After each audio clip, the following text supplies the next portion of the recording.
Welcome back to the Backwards History Podcast. As always, I'm your host, Will, here with my co-host, Kevin. Say hi, Kevin. Hi, Kevin. Shut up, Kevin. This is a rant episode. The point is not to shut up. Yes, it is. This is the Quarantine Rants Part 2 because we see some really dumb stuff on the internet and we want to talk to you about it. Before we get into that, like, share, subscribe, do all those social media thingy things, and check out Mike Ramsey Music for the intro and outro. And don't forget, we do still have our Backwards History 1 year anniversary contest going on. Just email us at backwardshistorypodcast@gmail.com. We'll send you over a list of questions. They're not history questions, so you can't Google them. They're only questions you would know if you were a listener. Granted, you could always go back and listen and find those answers if you came in late.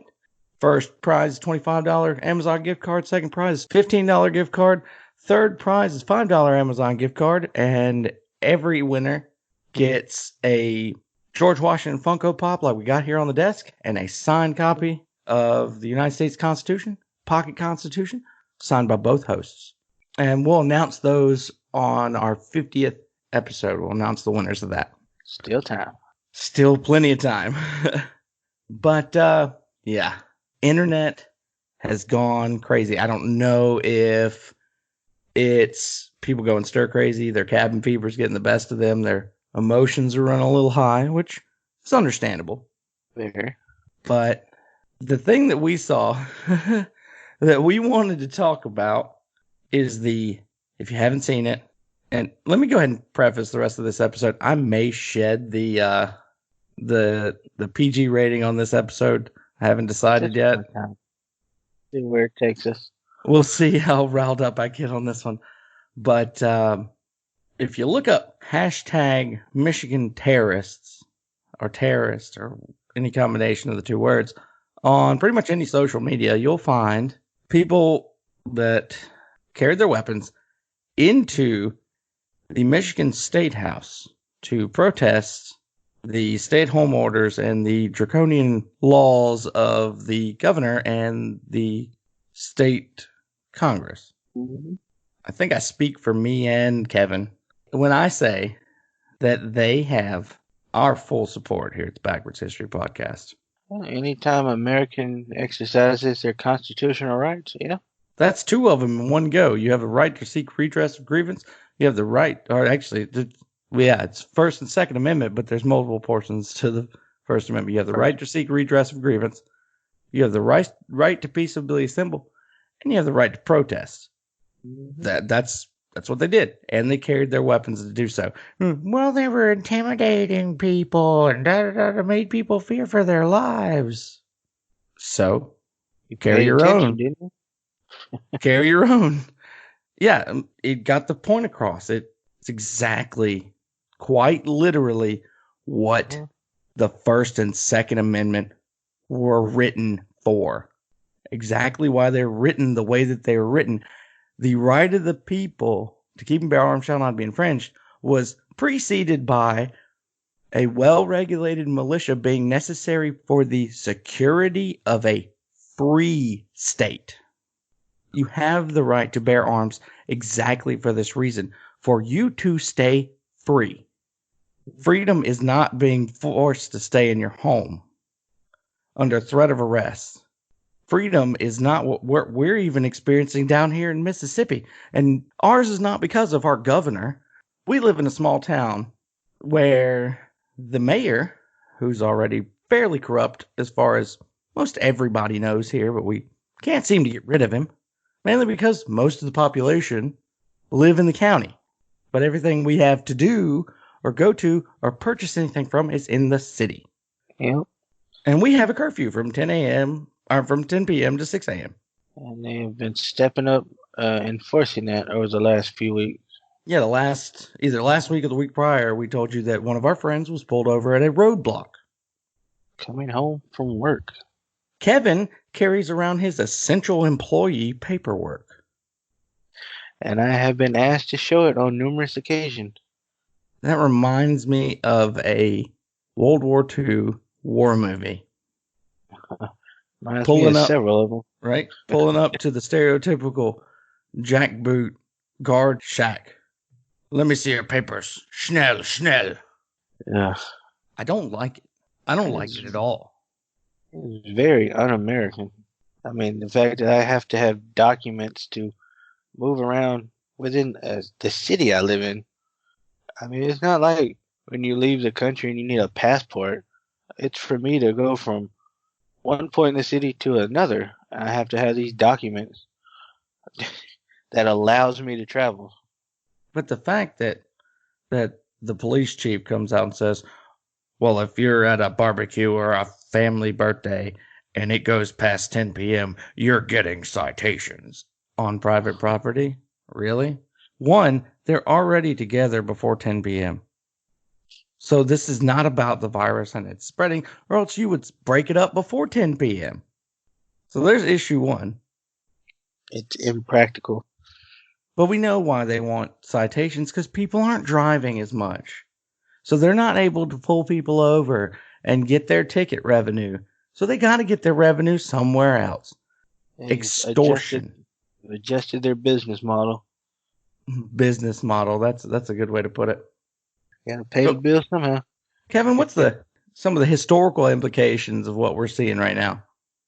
Well, as you mentioned, if you watch any World War II movie that has any kind of authenticity to it, I mean, even the Quentin Tarantino one, so you know the one with Brad Pitt and We all like that. killing Nazis. That's right. Even even on that one, you have German officers, Nazi officers, demanding people's paperwork all throughout the movie. And if you watch closely, they'll even ask questions like to make sure you know what's on that document. I It's bet you not know enough. the exact questions we're talking about too. Probably Oh the yeah. same ones you've been asked when you got pulled over for a speeding ticket. Where you going? Where you coming from? Who'd you see? What'd you do?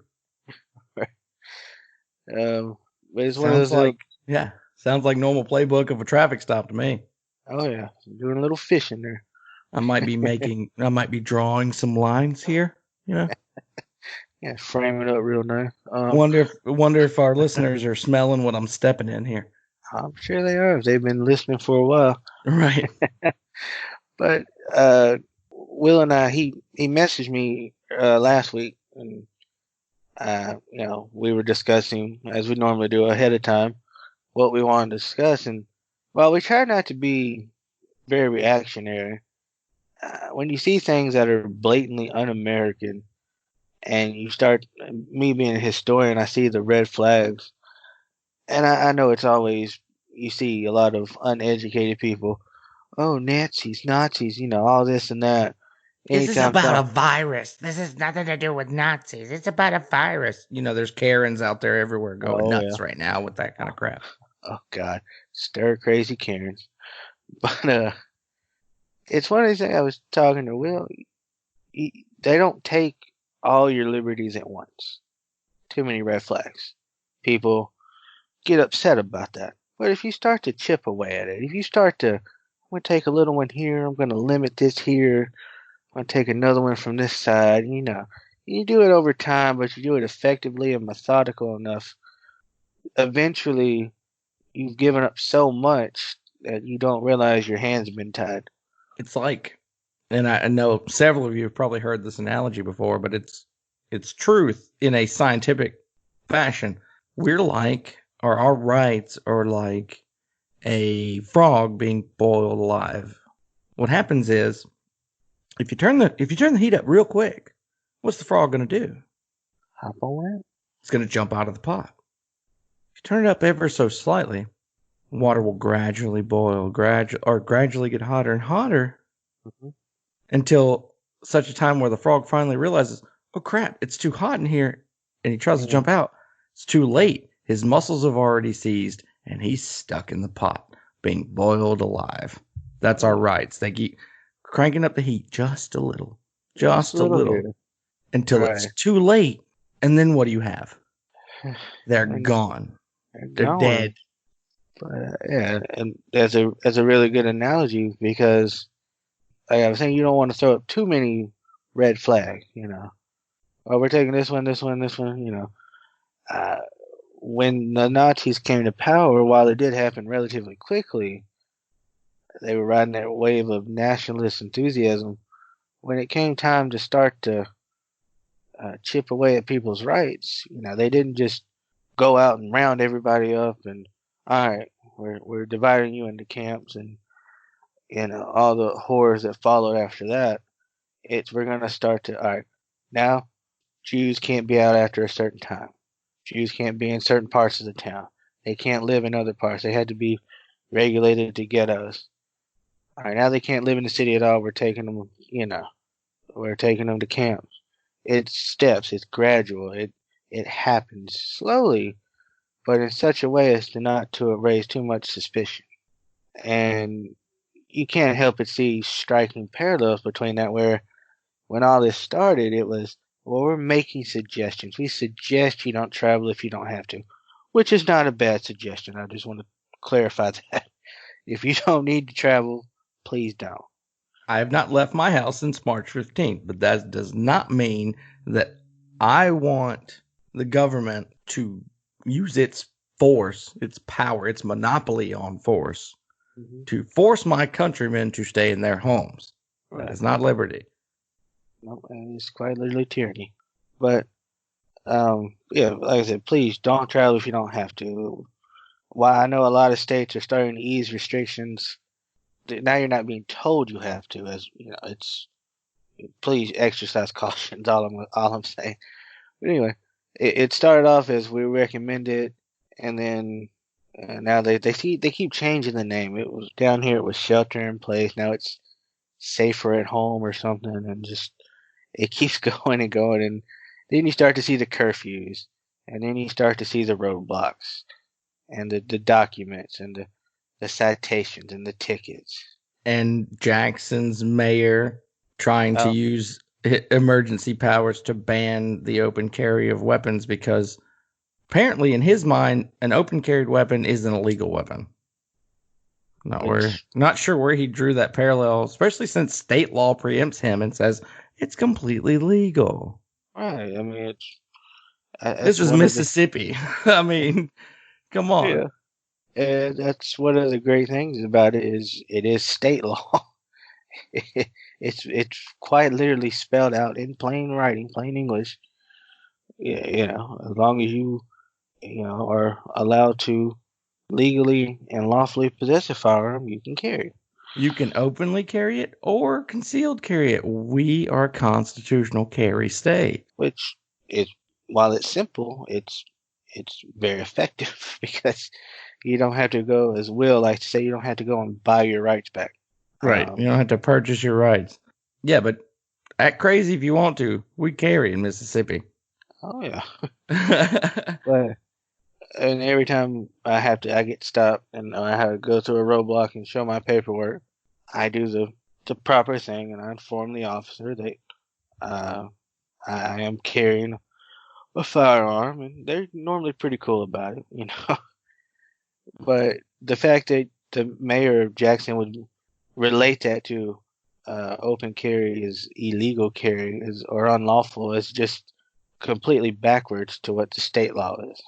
Now, it being the proper thing to inform, that is a personal assessment on your Right, part. right. I And don't tell nobody unless they ask me directly.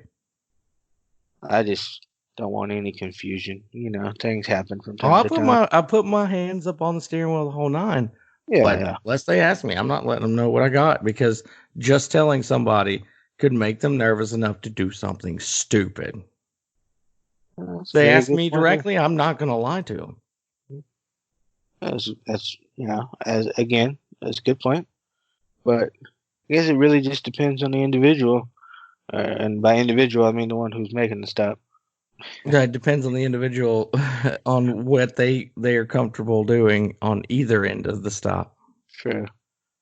But like I was saying, it's these things where we suggest you uh, limit your travel during this pandemic to we're putting up roadblocks and issuing citations and possibly making arrests I mean, we got to that pretty quick. That was a pretty big jump there Yeah. from we're suggesting this for your own safety to why are you out? Where are your papers? And then Where in you some go? states, they're arresting people who are out by themselves or out with their family members that have already been in the house with them for however long. So Right. anything any of them have, it's all At been communicated between them. some Um, point. right. And if someone's out by themselves, well, they're definitely, doing the 6 foot thing. Why are you messing with them? It's because government at all levels enjoys more power. Oh yeah. Power corrupts, and That absolute power corrupts absolutely. there's a reason why that saying's been around such a long time. It's not a cliche, it's because it's true. It's powerfully true.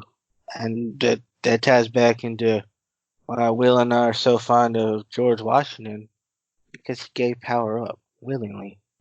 There wasn't a massive uprising, there wasn't a coup, nor was anything in history where power changes hands. He willingly gave it up. You don't see that a lot in history, and you certainly don't see it now. It seems like it's just a mad grab for power on all levels these days. And that's why people like George Washington Mhm. and like we talked about last week, Patrick Henry, Mhm. and like I'm hoping that Kevin will agree to talk about next week, What's Samuel that? Adams. Let's talk about old Sammy Adams now. That's why they all did their best to make sure that the government wasn't the only ones that had power. They Mhm. wanted us to have the power to speak not only to them and Mhm. address their grievance, power to speak to each other, the power to speak and use whatever religious means we deem necessary. And then the very next thing they gave you in writing Mhm. against the government, which they didn't give you, they enumerated it in the Bill of Rights, Mhm. was the right to keep and bear arms to keep your state free. And then there's idiots sitting at home keyboarding it out, It's safe there though. equating the size of a gun to the size of manhood on That's a individuals. Well, good if you're PG gonna way to do put that, that. then talk about the cops too. Right. It's Why just you gotta show force? Open carrying the guns for no other reason than to intimidate somebody. Well, then what do cops do? I, I'm just saying, if you know someone has a firearm, you're less likely to try to assault them.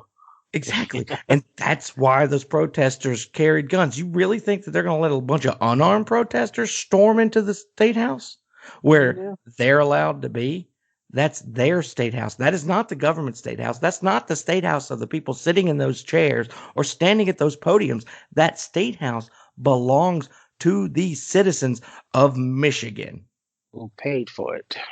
I always remember years ago I was at a public library and I was working on a paper and there was this tutor, air quotes on this one. He was talking to a high school kid and they were talking about when the advent of nuclear age started, how governments were talked about how it's a deterrent. He's like, I just don't understand how everyone having bombs is a deterrent. Doesn't make any sense to me, and I couldn't help myself. I had to interject. I was like, well, maybe I can explain it to you. And I explained, like, here's the thing: if uh if you think like a burglar, he's gonna break into a house. Is he gonna break into the house of a guy who he knows has a gun, or is he gonna go for the house that doesn't have a gun? Which Let's was which was gonna give let's him right. the better chance of survival? That's the thing with the nuclear weapons is during the Cold War, while you never had any bombs being dropped from either side, is because they knew if one side dropped a bomb, the other side was going to hit back, and All there right. you have that nuclear deterrent. Here's a modern day analogy. If you're a burglar walking down the street Mhm. and you see two houses, one across from the other, both look to be like good targets, except for one thing. One house has a peace flag hanging outside, and the other house has a "Don't tread on me" flag hanging outside. Which one do you think you're going to get shot going into? Uh, I know I put my money on. Exactly. Uh, but the fact that I had to explain it to a history tutor just really, really irked me because you're teaching these young kids that while force isn't always the answer, It is an history answer. shows us that sometimes it is. The having of nukes across the globe is basically just a global version of a Mexican standoff. Who's going to Oh, shoot first? No one's going to shoot because they know if they shoot, they're the dead too. others was they have mutually assured destruction. Exactly. That's I mean, it's the basis of the entire Cold War. But again, it's power. The same, if you dilute it down to citizens having the right to bear arms, it's their power. It's their way of, if nothing else, making you listen. But you'd never be able to take on the U.S. military. They've got tanks and blah, blah, blah, blah, blah, blah, blah. Then why have we been in the Middle East since 2001? Well, if you look at it from a geopolitical sense, they have a lot of oil-rich property. Okay. But I mean, look at the Viet Cong. Hmm. Look Oh at yeah, all of even the smallest flea can drive a big dog mad. right. Bonus points if you email us with the answer to whose quote that was. We will send you a prize if you email us with whose quote that was. But I'd be impressed to see who gets there first. right, one thing that I've seen as a common thread in both the coverage of the Michigan riots or protests, excuse me, Protest. um, soon. I'm sure I'm betting on it, and I'm not saying I want that. I'm just Oh saying no. I see it coming. They always label this group, which admittedly from what I've been able to see, What's been made available? this group that did storm the state house was not nearly as diverse as the protesters at the Virginia State House Hmm. when they were protesting the Second Amendment violating laws that the governor of Virginia conveniently pushed through once everybody had to stay home. Yeah. That's an episode for another day. Um, they were less diverse. Mm-hmm. So the media and others have taken the opportunity to say that they're all white nationalists. Just a fancy word for racist in their book. Well, I know it's a different way than calling them KKK, Yeah. basically. So I got a little curious because I know what nationalism is. Right. I think every American, in some part and parcel, is a bit of a nationalist, Yeah. somewhat, and everyone on the globe is a bit of a nationalist. If it doesn't affect you here at home, you don't give as much of a crap about it. True. That's nationalism. That Yeah. is what it is. There's nothing wrong with being a nationalist. That just means pretty much having pride in your nation Mm-hmm. and the heck with everybody else's issues until yours are met, which is just natural. Um, Pragmatic in some senses. but then when you tag it with a race, it changes the meaning a bit because then it becomes a X nation, not the nation as a governing body or what have you, Mm-hmm. but a nation of a race, basically. So I looked up white nationalists, and conversely, I looked up black nationalists because they're both. Everybody who was at that Virginia rally has been labeled as a white nationalist. So you would think that Merriam-Webster's dictionary would have pretty much the exact same definition for both white nationalists and black nationalists. Just change the race out, right? That would be Right. your general consensus. Well, that would be at the very least, very, very similar definition. It's kind of like the difference between something a little bit more mundane between a black lab and a yellow lab. Mm-hmm. They're both exactly the same dog. They're just different colors. I feel the need to preface this again was saying that Backwards History Podcast does not support black nationalism or white nationalism. We're big fans of the melting pot concept that's supposed to be in the United States. Mm-hmm. But I noticed a little bit of a discrepancy when I looked up Merriam-Webster's definition of black nationalism and white nationalism, and it seems like the definitions have been angled in such a way to make one sound bad and one sound acceptable. I'll read those for you now. And you would think that they would just change the race.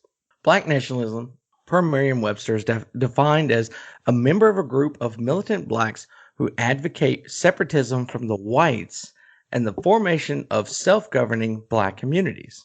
Not so bad. No. And then white nationalism is one of a group of militant whites who espouse white supremacy and advocate enforced racial segregation. Literally the same definition with more inflammatory language used. Why? What's the point of that? It's a definition. That's a really good question there, Will. Well, you know what it makes me think back to? What's that? Our favorite book to reference here on the Backwards History Podcast. It hasn't been referenced in a minute, has it? No, it hasn't. Makes me think about a concept brought up in 1984, George Orwell's book 1984, where he talked about newspeak. Mm-hmm. Newspeak is a form of changing vocabulary or changing language and the meaning of words so that it limits expression, making it more easily, or making the community or the citizens more easy to control mentally. Now, if our government came flat out and changed the definition of words, like you can't say this anymore, or this means this now, right, people would go nuts. Mm-hmm. But have the media do it. Baby steps, little by little. And we already know that the CIA, and I'm not, no tinfoil hat here, look up Operation Mockingbird. Oh, yeah. This is no BS. Operation Mockingbird, CIA agents were put into the media to control the narratives that were put out to people not only across the globe, but here at home. Basically, legalized propaganda. Newspeak was born. George Orwell wrote 1984 as a warning. Some people may be using it as a playbook. Huh? It's a backfire, huh? But labeling people advocating for your rights, not just theirs, they went there with the possibility of something happening to them because they went there. Mm-hmm. It doesn't sound selfish to me. People are labeling them as selfish and this and that. That's not selfish. That they are fighting for everyone's rights. And the people who are calling them white nationalists or Nazis or terrorists and selfish are not taking into account that the people that are most affected by this are lower economic class. Probably people who wouldn't have the funds to buy the weaponry these guys were holding. Oh, no. Or be able to leave their essential job to go argue this point. Or they may be the struggling business owner who's had to close his doors the whole time.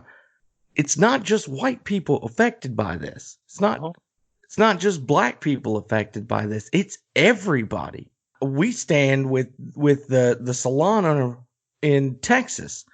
Granted, I don't think getting your hair cut is necessarily essential. No. But who's to say what's essential and what's not? Because every job puts food on somebody's table. And like we stated in last week's episode, in a capitalist society, all jobs are essential. I mean, that's just a basic view of capitalist economics. You know, you can't say this job is essential and that one's not when they both drive the same economy. Everyone is struggling. Mm-hmm. And just because those that have the balls to stand up against those stopping them from being able to provide for their families happen to be one color or another should have no bearing. If you look at a situation that has nothing to do with race and all you see is race, you're the racist. When I was researching it, I was seeing people doing the classic logical fallacy of ad hominem, where they're attacking the people who were protesting, but they made no mention to what they were protesting or any mention to the argument they were trying to make. You're They were just just you're just being asked to stay home and wear a mask. You're so selfish. That's all I saw. That's all I saw over and over and over and over and over. Here's the thing. It's a double-edged sword. If we all stay home forever, the government just should come by and lock everybody's doors with padlocks and stuff and station a guard outside to shoot you if you leave. Oh. What's that going to do? Nothing. It's going to cause deaths if people try and leave because someone's going to try. Oh, yeah. It's going to continue to tank the economy and we're all going to be screwed by that anyway. Or you go out, you may catch a bug, you may not, and you can put food on your table. I think one of the hardest things we as people have to accept any time there's any horrific event in the world or in life is life doesn't stop no matter what happens. I mean, sadly, people die, jobs get lost, economies go into recession, all that, but life doesn't stop. You can't say, well, we have to stay shut down this much longer without incurring real repercussions and consequences to that are harder to come back from. And that's just part of life. When bad things happen, life still goes on. So you can't just lock yourself up somewhere and kind of ride it out. That's not always an option. For once, I'm going to be the one to do the historical tieback. All right, have at it. I think this is going to be what we ended out on. If losing people, a large number of people, prospectively, was a reason to stop doing what you're doing and just say, we're going to go home now. We're going to stay home and we're just going to lock our doors. This country literally would not exist. Yeah. Before the night of Washington's raid to Philadelphia, he had lost 2/3 of his men to dysentery and different ailments because of the unsanitary conditions on the path of war. Life in general. Life as it was in that time period. Exactly. What did him and his boys do? What they had to do, because regardless of what cards life had dealt them, they had to keep moving forward. Mm-hmm. Sometimes you can't stop, and that's just, like I was saying, that's just an unfortunate part of life. I mean, it doesn't stop. I mean, I told my wife if the meat runs out the store and we can't buy no more, I'll take my happy butt out in the yard and I'll sit there and shoot squirrels all day, and we will have food. I will do what needs to be done to put food on the table, because life does not stop because you're scared. Nope.